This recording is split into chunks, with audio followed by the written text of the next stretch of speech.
The sun hung low over Uzomavillage, casting long shadows across the red earth. The air was thick with the scent of burning firewood and the distant hum of cicadas. Uzoma was a place where tradition ruled, where the ancestors were revered, and where the word of the village chief, Obioma, was law. But even in a village as tightly knit as Uzoma, there was one man who dared to defy the order, Fafa Madingo.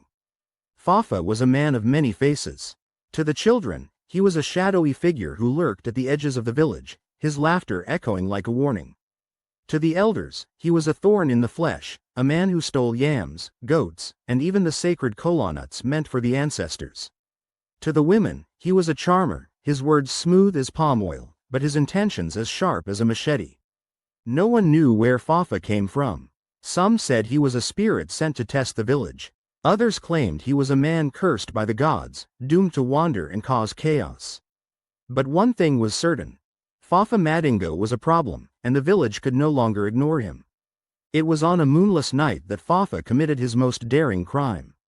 The village drummers had just finished their evening rhythms, and the villagers were settling into their huts when a scream pierced the silence. It was Neka, the widow who lived at the edge of the village. Her prized goat, a gift from her late husband, had been stolen. The villagers gathered, their lanterns casting flickering light on the red earth. Footprints led away from Neka's hut, deep and deliberate, disappearing into the forest. There was no doubt in anyone's mind who the culprit was. Fafa Madingo, they whispered, their voices a mixture of fear and anger. Obioma, the village chief, stood at the center of the gathering. His face was stern, his eyes reflecting the firelight. He was a man of few words, but when he spoke, the village listened. "Enough," he said, his voice like thunder. "Fafa Madingo has gone too far. Bring him to me." The search for Fafa began at dawn.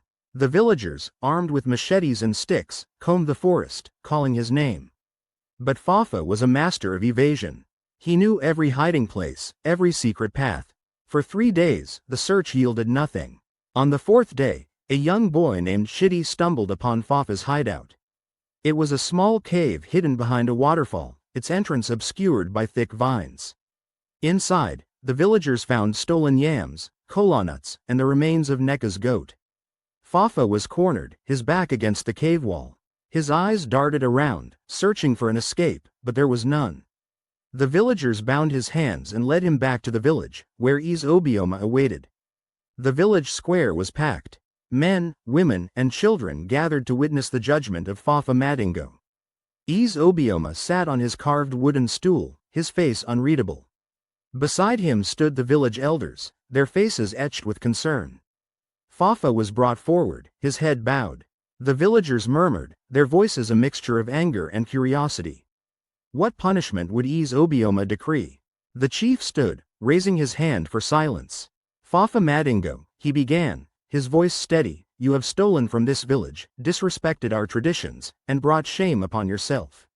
But today, you will face a punishment unlike any other." He turned to the villagers. "Bring the largest goat in the village. Cook it whole, with all its parts. Fafa Madingo will eat it, every last bite." The crowd gasped. Eating a whole goat was no small feat. It was a punishment that seemed impossible, yet fitting for a man who had caused so much pain. The goat was cooked over an open fire, its aroma filling the air. Fafa was seated before it, his hands untied but his spirit broken. The villagers watched in silence as he began to eat. At first, Fafa ate with gusto, tearing into the meat with his teeth. But as the hours passed, his pace slowed. His stomach groaned, his hands trembled, but he dared not stop. The villagers watched, their eyes wide with a mixture of awe and disbelief. By the time Fafa reached the last bite, the sun had set. He was pale, his body drenched in sweat, but he had done it. He had eaten the entire goat. Obioma stood, his expression unreadable. "Fafa Madingo," he said, "you have completed your punishment. But know this. The goat you ate was not just a meal.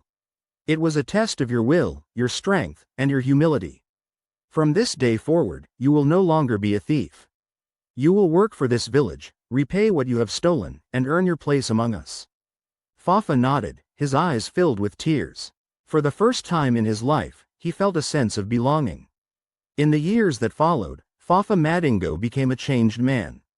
He worked tirelessly, helping to build huts, plant crops, and protect the village from outsiders.